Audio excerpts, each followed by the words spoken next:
ये तो तय है कि जो भी सीएम के फेस होंगे वो होंगे बीजेपी के ही, और बीजेपी में भी अभी सबसे महत्वपूर्ण भूमिका निभाने में जो इनका रोल है, मैं जैसा मानता हूं, क्योंकि एनडीए चुनाव लड़ी है तो चुनाव में दोनों की अहम भूमिका रही है।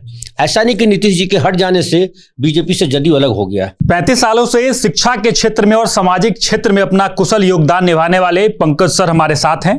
35 साल से शिक्षा के क्षेत्र में एक महत्वपूर्ण योगदान दे रहे हैं, सामाजिक कार्य भी कर रहे हैं, एक बहुत बड़े शिक्षाविद हैं और तमाम सामाजिक कार्यों में जो है इनका जो योगदान है बहुत सक्रियता के साथ होता है।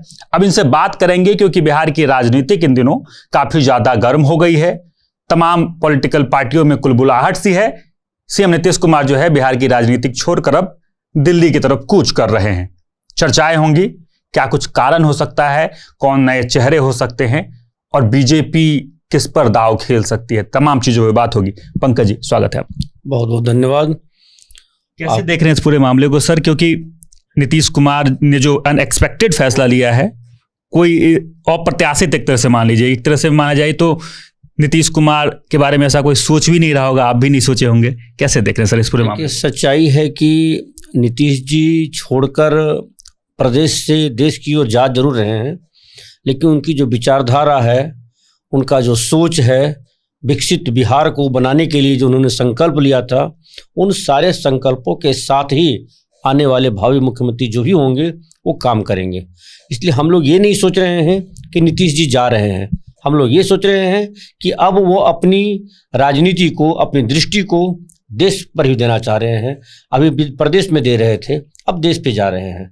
लेकिन क्या लगता है कि कौन सा अब नया चेहरा होगा, क्योंकि अब मुख्य भूमिका में बीजेपी आने वाली है, तो क्या लग रहा है कि जदयू की तरफ से भी कोई एक दावेदारी हो सकती है सीएम फेस के तौर पर? नहीं, अब तो देखिए ये तो तय है कि जो भी सीएम के फेस होंगे वो होंगे बीजेपी के ही, और बीजेपी में भी अभी सबसे महत्वपूर्ण भूमिका निभाने में जो इनका रोल है, मैं जैसा मानता हूं, संघ विचारधारा वाले ही लोग रहेंगे, क्योंकि अभी संघ का शताब्दी वर्ष चल रहा है और बहुत लंबे अरसों तक सबसे विश्व की सबसे बड़ी संगठन जो राष्ट्रीय स्वयंसेवक संघ है, उसकी जो विचारधारा है वो आम जनों तक सभी लोग इसको मानते हैं और सब लोग उसको समझते हैं।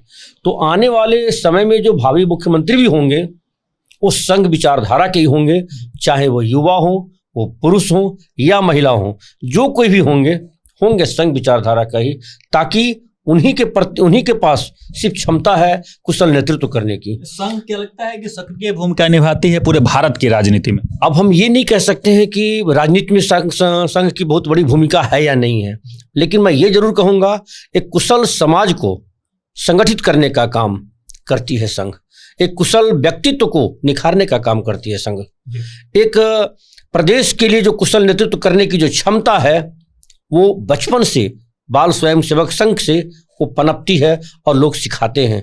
शाखा में जो लोग जाते हैं उनसे पूछे संघ क्या है। संघ हम लोग का अपने परिवार से बढ़ करके ऊपर का चीज है वो। तो जो भी लोग हैं, अब आज सच बोला जाए तो पूरा देश नेतृत्व जो कर रहा है, पूरे देश को, पूरे प्रदेश को, माने पूरा देश विश्व को जो नेतृत्व करने जा रहा है या विश्व गुरु की ओर मुड़ चुका है, वैसे कंडीशन में देखा जाए तो संघ की बहुत अहम भूमिका है। और आने वाला समय हमारा प्रदेश भी संघ के द्वारा ही सींचे हुए, संघ के द्वारा ही पाले हुए वैसे संघ सबक जो सर को ये लग रहा है कि इस बार जो सत्ता में अब कोई जो चेहरा आने वाला है वो संघ से ही रहेगा। हमें पूर्ण विश्वास है कैंडिडेट बीजेपी का ही होगा, ये 100% विश्वास है, और होगा तो संघ विचारधारा का ही होगा, जिसको कि राष्ट्र समर्पण का भाव है, जिसमें कुशल नेतृत्व करने की क्षमता है, जो बिहार की पृष्ठभूमि पर रहकर बिहार की हर परिप्रेक्ष्य को देख रहा है, समझ रहा है अभी किस चीज की जरूरत है, बिहार को हम कैसे आगे बढ़ाएं। नीतीश जी यहाँ तक लाए हैं, इससे आगे नीतीश जी के बताए हुए कदमों में बढ़ने के लिए हम लोग संकल्पित हैं। एक दो छोटे सवाल रहेंगे, राजनीति में ज्यादा नहीं घुसेंगे सर, क्योंकि लेकिन फिर भी अब जब बीजेपी का कैंडिडेट आ जाएगा सीएम तौर पर, तो क्या लगता है कि जदयू की क्या भूमिका रहने वाली है? एक आम नागरिक के हिसाब से अगर सोचिए तो क्या लगता है कि जदयू अब उसी प्रकार से रहेगी एक्टिव तौर पे एनडीए में, या जदयू का जो वैल्यू है पहले से कमेगा? देखिए, वैल्यू कमने और बढ़ने की बात इसमें हम नहीं कह सकते हैं, लेकिन ये तय है कि बीजेपी के जो सीएम जो भी भावी बनेंगे वो जदयू के साथ कोऑर्डिनेट करके जदयू को साथ लेकर ही चलेंगे, क्योंकि एनडीए चुनाव लड़ी है तो चुनाव में दोनों की अहम भूमिका रही है। ऐसा नहीं कि नीतीश जी के हट जाने से बीजेपी से जदयू अलग हो गया, जदयू साथ था, साथ है और साथ रहेगा। लेकिन अब जो बताए ना कि विचारधारा जो होगी, इस प्रदेश को जो ढालने की बात होगी, इस प्रदेश में विकास की जो राह चलेगी वो चलेगी विचारधारा, वो संघ की परिपाटी से चलेगी। 21 साल के पूरे कार्यकाल को कैसे देख रहे हैं नीतीश कुमार को, क्योंकि सुशासन बाबू का टैग मिला और पूरे अच्छे बखूबी से उन्होंने काम किया है, नो डाउट, इस पर कोई सवाल नहीं खड़ा होता है। आपके हिसाब से इस पूरे कार्यकाल को कैसे देखते हैं नीतीश कुमार के? देखिए, उनका कार्यकाल वाकई बहुत स्वर्णिम रहा है, इसमें दो मत नहीं है। बिहार जिस स्थिति में, जिस तमाम काल देखे होंगे, पुराने वाले देखे जी, बिल्कुल देखे हैं। जिस तरह से फटेहाल बदहाल स्थिति में बिहार हो गई थी कि बिहारी कहना हम लोग को शर्मिंदगी होती थी, बिहारी कह करके हम लोग को प्रताड़ित किया जाता था बाहर में। आज उस जगह से नीतीश जी ने ये 21 सालों में बिहार को ऐसे पोजीशन पर ला दिए हैं कि बिहारी कहना हम लोग के लिए गौरवान्वित महसूस होता है और हम लोग गौरव महसूस करते हैं। आज देख लीजिए, हम यदि यातायात की व्यवस्था देखें, सड़क की व्यवस्था देखें, हॉस्पिटल की व्यवस्था देखें, शिक्षा क्षेत्र में देखें, हर क्षेत्र में बहुमुखी विकास हुआ है। और हमेशा नीतीश जी ही एक ऐसे नेता है, भले वो जदयू के हैं, इससे मतलब ये नहीं है कि है, लेकिन वो एक आदर्श नेता हैं, बेदाग छवि वाले नेता हैं। आज तक उनके ऊपर कोई कीचड़ नहीं लगा, कोई उंगली नहीं उठाया है। जो भी काम किए हैं उनके पास विजन था। आज पूरे प्रदेश में देखिए ना, रोड का जाल बिछा हुआ है, छोटा से छोटा गांव भी अपने मेन टाउन से कनेक्ट किया गया है।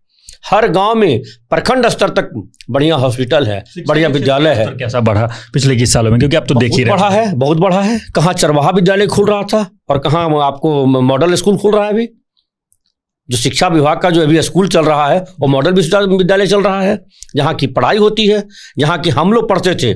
आज के 35 साल 40 साल पहले हम लोगों ने जो 10th किया, उस समय की जो क्वालिटी थी वो क्वालिटी अब आ रही इसमें। तो विकास तो बहुत हुआ है। लालू जी के समय में ऐसी नहीं था, उस समय तो शिक्षा की बहुत बदहाल स्थिति थी, लेकिन नीतीश जी ने बहुत तक संभाला है और अच्छा किए हैं। और उनका प्रेरणा जो भी है बिहार को विकसित बनाने का, उसको आने वाले भावी मुख्यमंत्री जरूर उसको लेकर चलेंगे और बनाएंगे। सवाल, क्या नीतीश कुमार के इस फैसले को मानते हैं कि अब सही है, उस टाइम आ गया था कि नीतीश कुमार को अब पीछे से ही नेतृत्व करना सही रहेगा? देखिए, अब एक जनता की बात करेंगे, जनता की तरफ पूछेंगे तो हम जरूर कहेंगे कि ये उचित फैसला था, उचित समय है।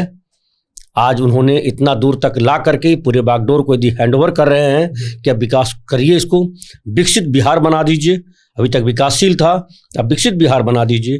बिहार में जो बचा हुआ काम है, जो सपना जो सोचे थे, वो सपना उनका पुत्र भी आ रहे हैं, इसमें निशांत जी भी आ रहे हैं और बीजेपी मिलकर के, दोनों मिलकर के बिहार को विकसित बिहार बनाएंगे, ऐसा हमें पूर्ण विश्वास है।